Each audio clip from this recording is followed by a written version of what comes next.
adalah diperiksa, akhirnya datang juga periksaan panggilan yang kedua, tapi ini pemeriksaan pertama. Dia datang dengan muka senyum-senyum ke para awak media, dan pasca selesai dia berjoget dengan kakaknya untuk loli dan ibaratnya untuk Nikita Mirzani juga gimana? Jadi dia kan seorang dancer. Bagi seorang dancer, kalau dia memang dancer yang terlalu sangat terbuka, maka wajar saja dia datang. Mungkin dia gelisah, mungkin tidak. Mungkin dia mau menunjukkan dancernya, maka dia melakukan tindakan sebagai seorang dancer. Tapi dengan raut muka wajahnya yang senyum-senyum saat itu dia gimana Kalau tuh? dancer, otomatis dia senyum kan. Kecuali dia harus dancer dalam peran seorang yang sedih, maka dia akan sedih walaupun tidak ada masalah apa-apa. Tapi dalam hal ini dia mau menunjukkan tidak apa-apa. Apakah perasaannya betul dia sebenarnya tidak apa-apa atau ringan? Apakah dia diberitahukan oleh pengacaranya bahwa ini tidak masalah? Jadi kalau dia anggap tidak apa-apa, maka munculnya juga tidak apa-apa. Tapi jika dia anggap memang ini suatu masalah, bisa saja ditutupi dengan melakukan hal yang biasa dia lakukan, yaitu peran sebagai dancer. Bu, ini kan dia itu kan dipanggil polisi bisa jadi dia akan ditetapkan sebagai tersangka. Apa emang setiap orang yang dipanggil polisi kan pasti panik atau takut ya? Dan setelah dipanggil polisi, emang sifat atau karakter orang tuh bisa mempengaruhi kejiwaannya gitu Bu ketika dipanggil polisi?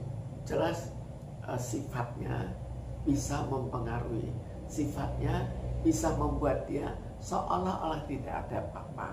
Jadi panggilan polisi kita harus lihat dulu bagi dia apa anggapannya.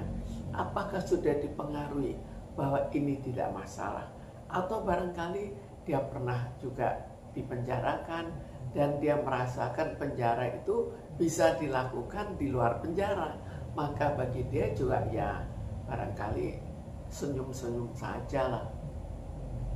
Tapi Bu, kalau seseorang dia benar-benar dia nggak merasa bersalah, ya udah dia lepas aja gitu. Itu ngaruh juga nggak sih Bu?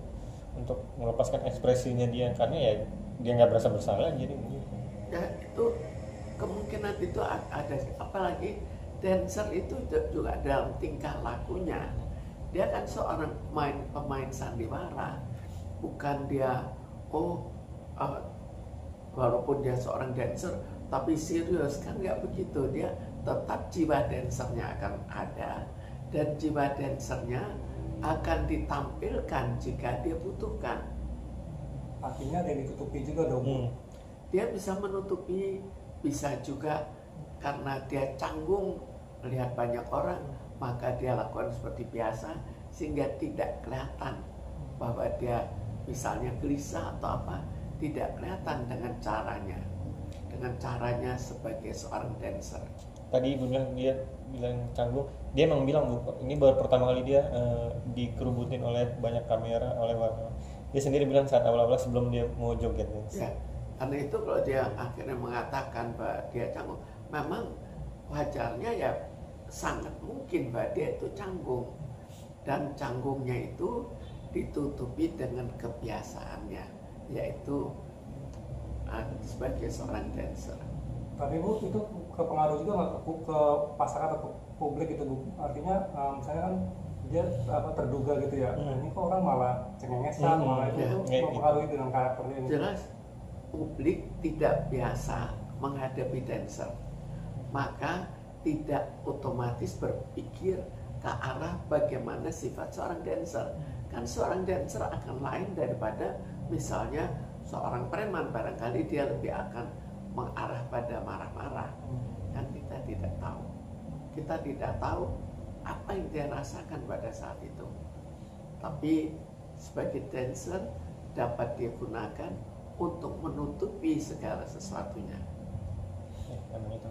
Bu, ada lagi update terbaru yang kemarin bilang Fadil bilang ngapain Loli dibawa ke psikolog atau psikiater, emang Loli orang gila. Dia baik-baik aja kok. Menurut Ibu sendiri gimana seorang psikiater menanggapinya? Kita bayangkan seandainya dia tidak tahu. Jadi kemungkinan sih memang dia tidak mengerti bahwa seorang dibawa ke psikolog, psikiater itu bukan berarti dia sakit jiwa. Dia bisa aja stres. Siapa yang tidak pernah stres? Bisa aja ya sedang tegang.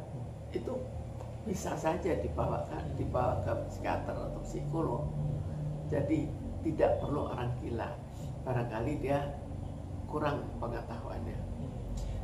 Seorang psikolog juga yang ahli waktu Ibu Lita Gading juga bilang, Fadel kurang ilmu nih, harus di-upgrade ilmunya. Ibu sebagai psikiater juga merasa kecewa gak sih Bu, sakit hati juga dibilang semua orang yang datang Ibu orang gila gitu. Sebetulnya tidak perlu kecewa ya. Kalau misalnya dia memang orang yang tidak mengerti, ya kita berikan pengertian, nggak perlu kita kecewa. Malah katanya sebaliknya Fadel yang harus ke psikolog atau psikiater untuk Bukan harus psikolog atau psikiater karena kata-kata dia, tapi mungkin harus dipikirkan kembali. Kalau Loli harus dibawa ke psikolog psikiater, apakah dia tidak perlu juga untuk dibawa? Untuk kasus-kasus seperti Loli itu pelecehan atau dugaan aborsi itu memang perlu ya Bu seorang psikiater atau psikolog mendampingi? Sebenarnya tergantung ya. Jadi kita kembalikan pada kultur dia.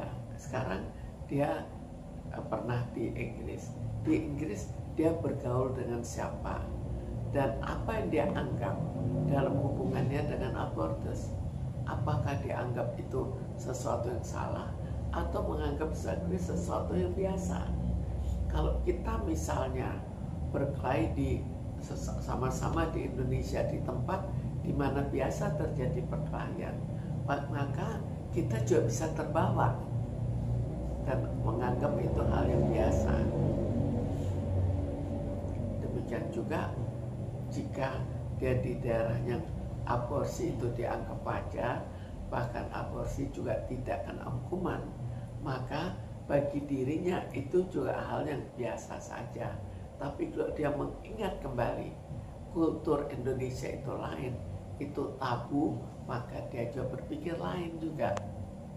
Bu, untuk mengembalikan kondisi jiwa atau mental, apalagi anak di bawah umur ya yang kayak begitu, apa yang perlu dibawa ke psikiater atau psikolog? Butuh waktu berapa lama juga untuk recovery? Kita lihat kepribadian dasarnya. Jadi tidak bisa kita tentukan berapa lama. Ada orang yang cepat, ada orang yang lambat. Kita lihat bagaimana apa anggapan dia terhadap permasalahan dia. Apakah dia anggap sebagai hal yang wajar, dia anggap sebagai hal yang tidak wajar, dia anggap dirinya bersalah, dia anggap ya kesalahan ringan atau apa. Lalu kita lihat lagi kepribadian dasarnya bagaimana. Dia dididik oleh orang tuanya itu sebagai hal yang salah atau hal yang biasa-biasa saja. Itu harus kita tinjau kembali untuk dipikirkan kembali berapa lama kira-kira, karena variasi satu orang dengan orang lain dengan latar belakang kehidupannya atau latar belakang kepribadian yang berbeda akan juga berbeda.